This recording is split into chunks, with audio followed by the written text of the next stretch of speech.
Y hoy quisiera complementarlo y hablar acerca de algo que considero absolutamente crucial y creo no alcanzaremos a terminar. Y yo lo he denominado experimentando una unión con Cristo. Puede que esto no te entusiasme mucho en principio porque ni siquiera sepas de qué se trata. Pero este es un tema que es mencionado de manera explícita, particularmente en las cartas de Pablo, y sin duda también está en las mismas enseñanzas de Jesús, lo que significa estar en unión con Cristo. Cristo en nosotros y nosotros en Cristo en unión con Cristo. Quiero mostrarles en esta noche que mucho más importante que descubrir nuestras habilidades y fortalezas es la necesidad de descubrir nuestras incapacidades y nuestras debilidades, porque es en nuestra debilidad que se perfecciona su poder. Y es a partir de un trasfondo de debilidades y fracasos una y otra vez que descubrimos lo que Cristo puede hacer en y a través de nosotros.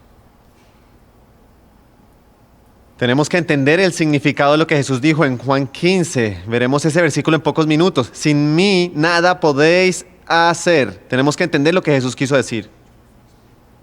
Sin Cristo podrías involucrarte en el servicio cristiano, pero no lograrás nada. Sin Cristo podrías predicar un sermón, pero no lograrás nada.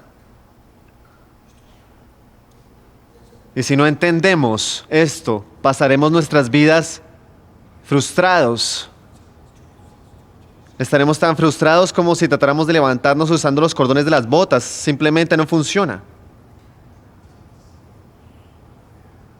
Tú ves, Jesús no es simplemente un modelo que de alguna forma copiamos, o un líder a quien de alguna forma podemos seguir, o un profesor a quien de alguna manera podemos obedecer. Él es todas estas cosas, por supuesto, pero si es todo lo que conocemos, no experimentamos su poder, el poder que Él representa, la fuente de poder, el poder mismo.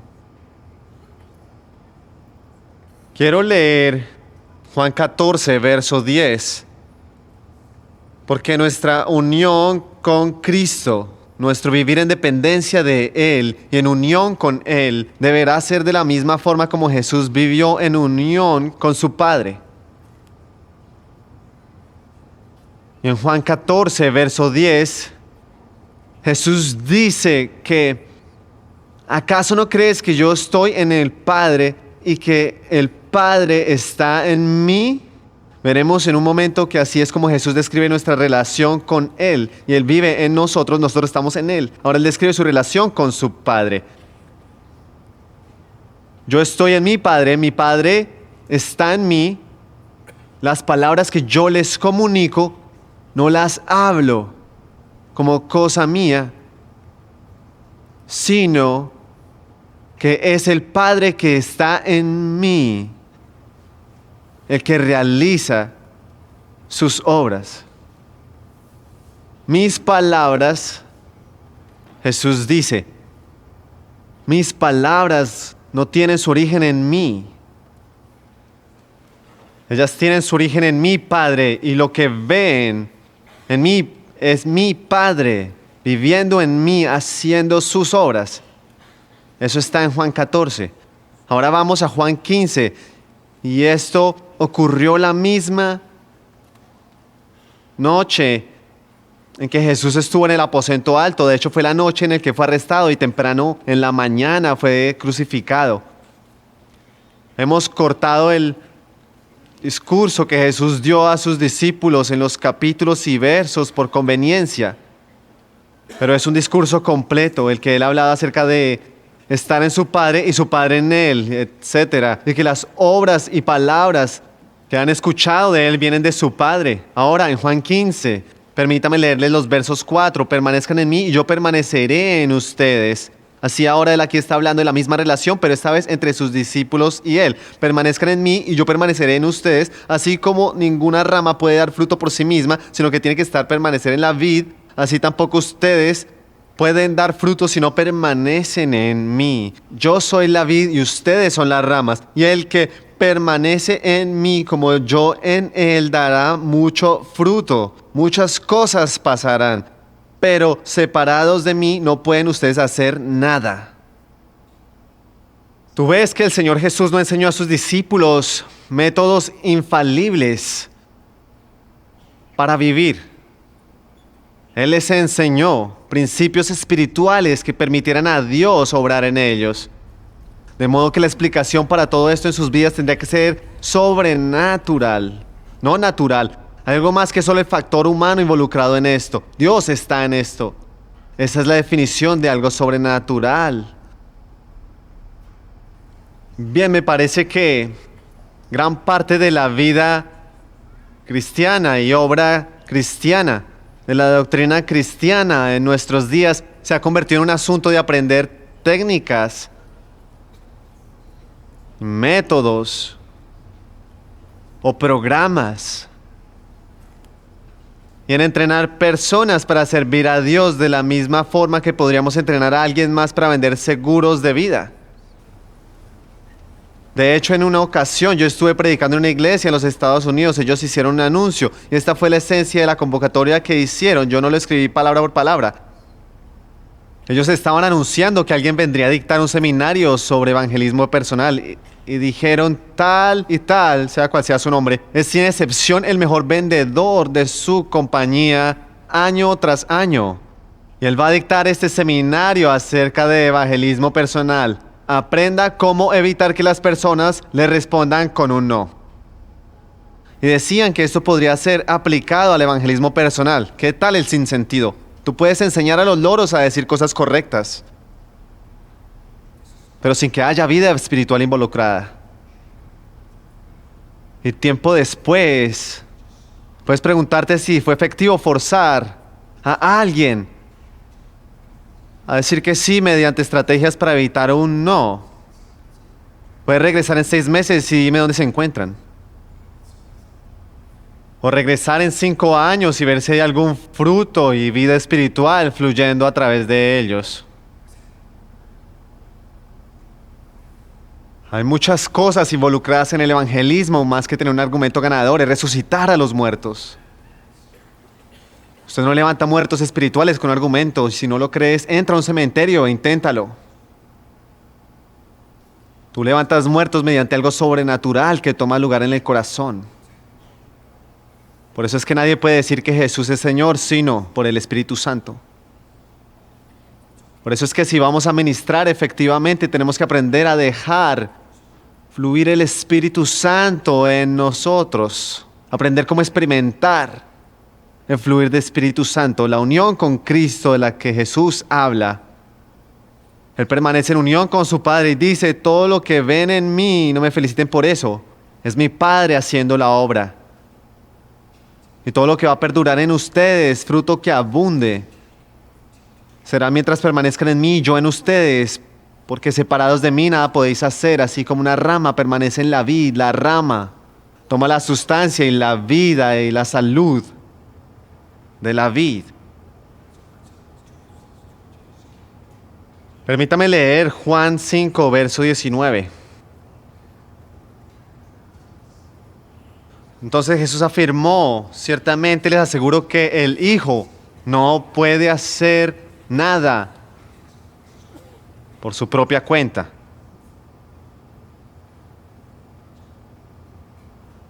Jesús dijo, el Hijo mismo no puede hacer nada por su propia cuenta. Déjenme leerles Juan 5, verso 30, un poco adelante.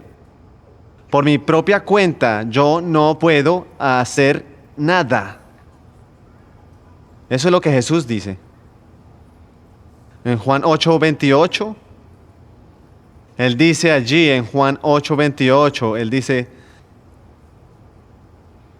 Jesús dice, cuando haya levantado el Hijo del Hombre, sabrán ustedes que yo soy quien dije ser. Así es como la Nueva Versión Internacional lo escribe, quien dije ser, entre paréntesis, puesto que original dice, cuando hayan levantado al Hijo del Hombre, sabrán ustedes que yo soy. La cual por supuesto era su propia afirmación acerca de su deidad, como ya lo hemos mencionado, esta corresponde al nombre de Jehová. Ustedes sabrán quién soy yo y que hago nada por mí mismo.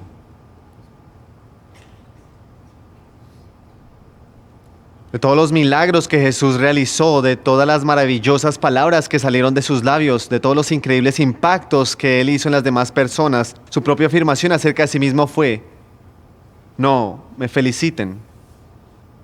Yo por mí mismo no hago nada.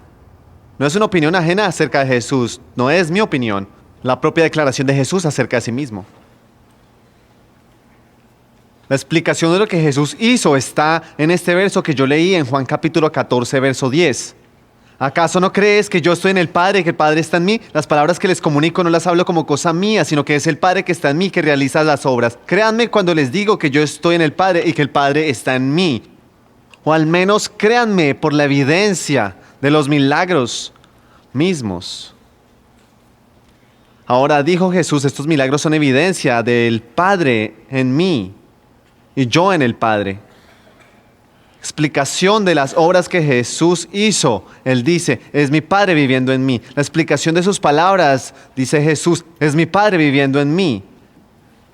Y la razón por la cual esto es tan importante, liberador y emocionante es porque Él dijo después en el capítulo 15, como lo acabamos de leer, permanezcan en mí y yo permaneceré en ustedes. Así como ninguna rama apartada de la vid puede dar fruto, ustedes apartados de mí harán. ¿Cuánto podemos hacer? Tanto como Jesús podría hacer. Nada. Jesús sin su Padre haría nada, como nosotros sin Cristo podemos hacer nada. Ahora, por supuesto, cuando el diablo en el desierto se enfrentó a Jesús para tentarlo, la esencia de esas tentaciones era hacer que Jesús actuara en independencia de su Padre e hiciera sus propias cosas. Con frecuencia yo les digo que la tentación permanente del diablo hacia ti y hacia mí es para que actuemos separados de Cristo y que hagamos cosas para Él, en vez de permitir que Él haga cosas a través de nosotros. Y eso no es solo semántica. Si un hombre permanece en mí y yo en él, dará mucho fruto, porque sin mí nada podéis hacer. Es por eso que para experimentar a Dios necesitamos saber lo que significa vivir en unión con Él día a día. La semana que viene, como lo dije, aprenderemos de manera práctica cómo funcionó esto para Jesús. ¿Cómo realizó Jesús estos milagros? Si Él dijo, yo no hice esto por mí mismo, mi Padre hizo las obras en mí. Permítame darles algunos ejemplos. Busque si ha traído su Biblia en Juan capítulo 6, porque hay una cosa importante que quiero indicarles aquí. Esto fue cuando Jesús alimentó a los 5,000. Ese es el único milagro registrado en los 4 evangelios, Mateo, Marcos, Lucas y Juan. Luego en los versos 10 y 11 Jesús dijo, hagan que se sienten todos. En ese lugar había mucha hierba y los hombres se sentaron, cerca de 5,000 hombres. Jesús entonces tomó los panes, dio gracias y distribuyó a los que estaban sentados, todos los que quisieron. Lo mismo hizo con los pescados. En ese verso tiene la explicación de lo que sucedió y por qué sucedió. ¿Sabes qué es? Está relatado en cada uno de los 4 evangelios. Él dio gracias. ¿Por qué digo que esa es la clave? ¿Por qué es la clave? ¿Por qué digo que es la clave? Busca tu Biblia, Juan capítulo 6, busca el verso 23 y encontrarás un acontecimiento posterior. Después de que este evento había terminado y después de que habían cruzado el lago y que Jesús había caminado sobre el agua, ¿recuerdas? Lo dice en el verso 23. Sin embargo, algunos botes en Tiberíades desembarcan cerca del lugar donde la gente había comido el pan después de que el Señor había dado gracias. Si yo estuviera escribiendo el registro de esto, yo diría ellos desembarcaron en el lugar donde la gente había comido el pan después de que Jesús había multiplicado los panes y los peces. ¿Habrías dicho lo mismo? Después de que Jesús había realizado el milagro de alimentar a los 5,000, ¿tú habrías dicho lo mismo? Pero Juan lo registra. Regresamos al lugar y, ese es el lugar donde Jesús dio gracias. ¿Por qué dijo eso? ¿Qué quiere decir eso? Bien, Él no quiso decir, ahora antes de comer cerremos nuestros ojos y pidamos al Señor que ponga un verdadero sentimiento de gratitud. Amén. Es bueno hacerlo, pero ese no era lo que Él quería decir. ¿Qué significaba dar gracias? Dar gracias es expresar la dependencia en otra persona. Si yo te abro la puerta, tú entras y dices gracias. ¿Qué estás diciendo? Estás reconociendo que yo hice algo por ti. Si me alcanzas una taza de café, te diría gracias. De esta manera reconozco que hiciste algo por mí. Dar gracias es reconocer la dependencia en alguien más. Como ves, no se trata de algún tipo de evento especial. Es solo decir, Señor Jesús, como Él lo dijo, Padre, en esta situación, 5 panes, 2 pescados, 5,000 personas con hambre, esto no es suficiente para darle a todos, pero yo quiero agradecerte. Solo tú eres suficiente en esta situación. Tú eres el único capaz de satisfacer las necesidades de estas personas. Yo no puedo hacerlo con 5 panes y 2 pescados. Pero yo reconozco que dependo de ti y te doy gracias. Esto se convirtió en un hábito para Jesús porque si observas, permítame darle algunos ejemplos. Mateo capítulo 15, versículo 36. Esta fue la ocasión cuando Jesús alimentó los 4,000. Un milagro similar pero diferente cuando Jesús alimentó 4,000 personas con 7 panes. Y me agrada que Mateo lo incluya. A propósito, ambos eventos están en el Evangelio de Mateo. De otra manera habríamos dicho, Mateo cometió una equivocación aquí. Esto no es inspirado. Es un evento totalmente diferente. 7 panes. Mateo capítulo 15, verso 36. En este verso dice que Jesús tomó 7 panes y el pez. Y cuando había dado gracias, lo partió. Permítame ir a Juan capítulo 11. Esto es en la tumba de Lázaro. Lázaro había estado muerto durante 4 días. Cuando finalmente Jesús llegó a la tumba, Él dijo que quitaran la piedra. Entonces Jesús levantó los ojos al cielo y dijo, Padre, te doy gracias porque me has escuchado. En esto no tengo nada que ver yo, todo es acerca de ti, Padre, gracias. Él está reconociendo su dependencia en su Padre.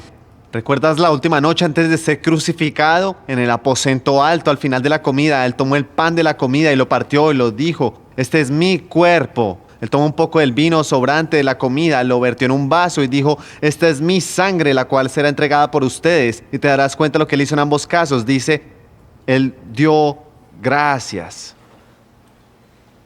Este es mi cuerpo, representado por este pan partido, que dentro de 24 horas habrá sido muy lacerado y golpeado en una cruz romana. Mañana a esta hora este cuerpo estará muerto. Esta sangre será derramada. Pero no hay pánico.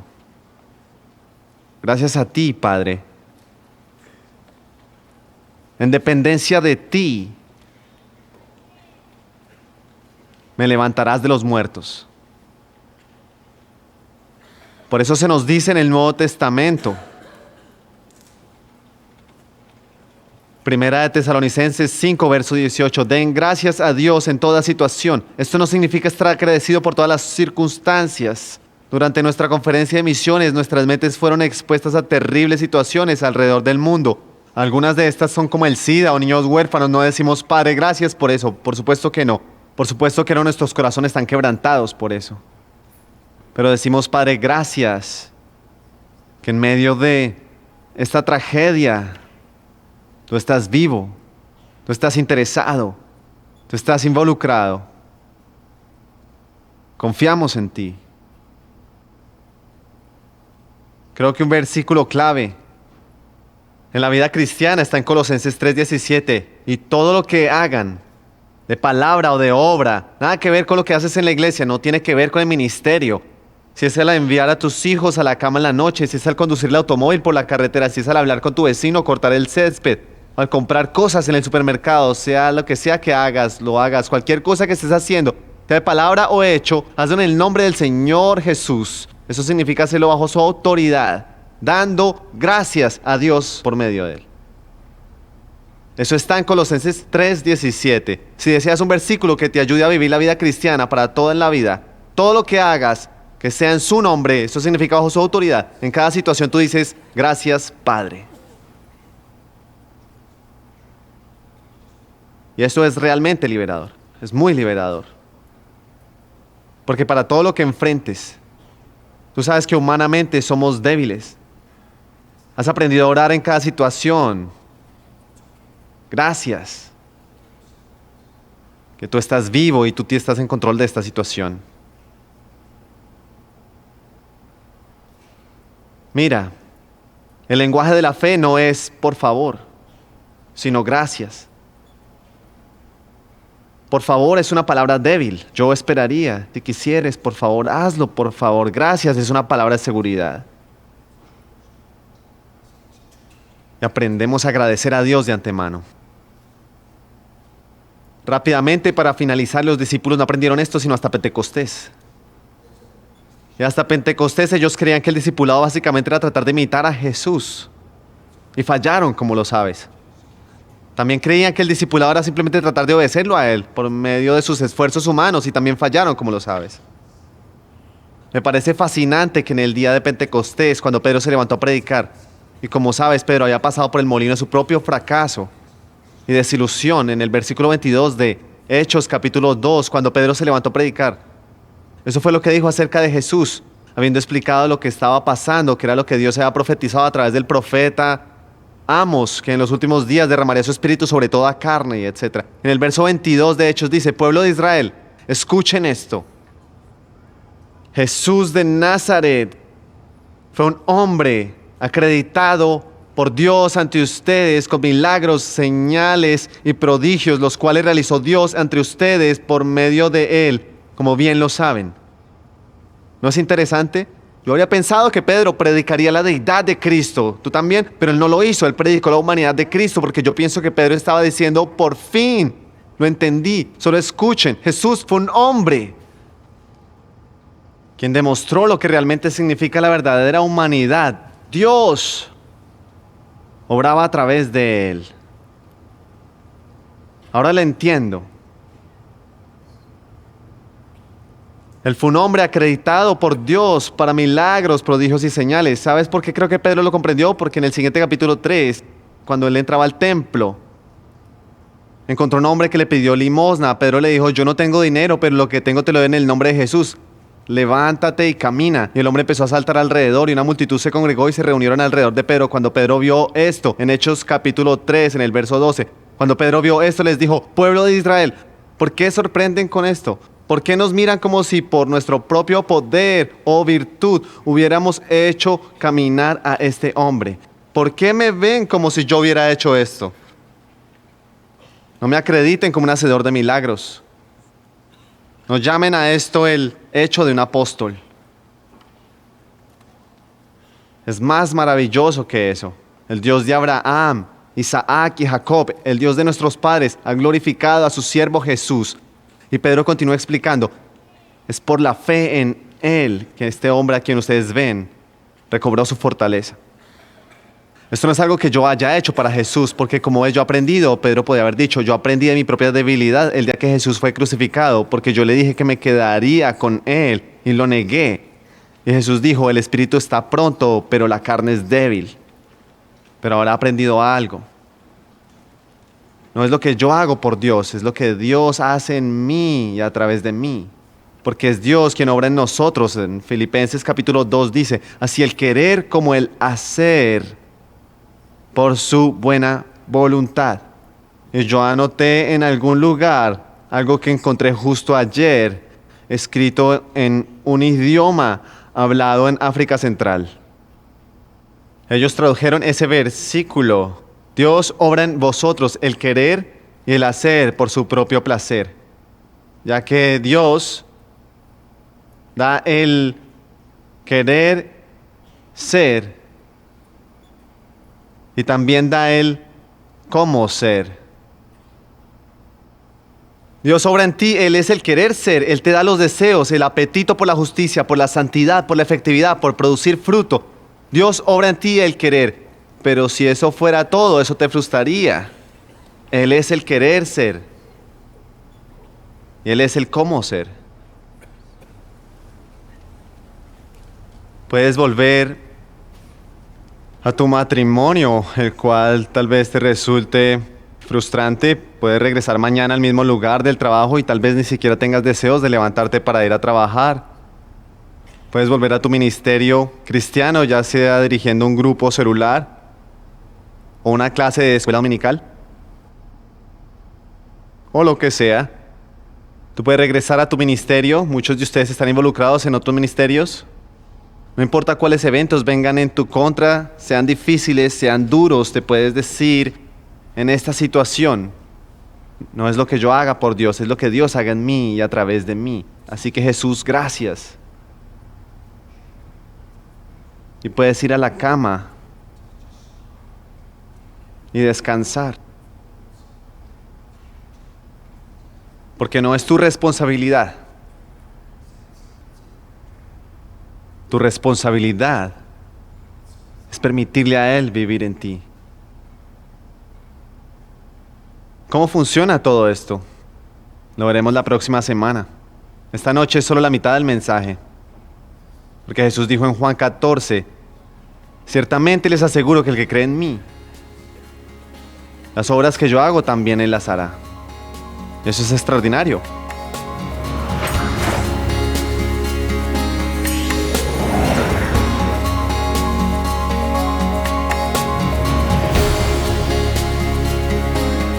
Esperamos que las enseñanzas del Dr. Charles Price le permita comprender el verdadero propósito de Dios para su vida. Gracias por su atención y amable compañía. Los esperamos en el próximo mensaje del Dr. Price.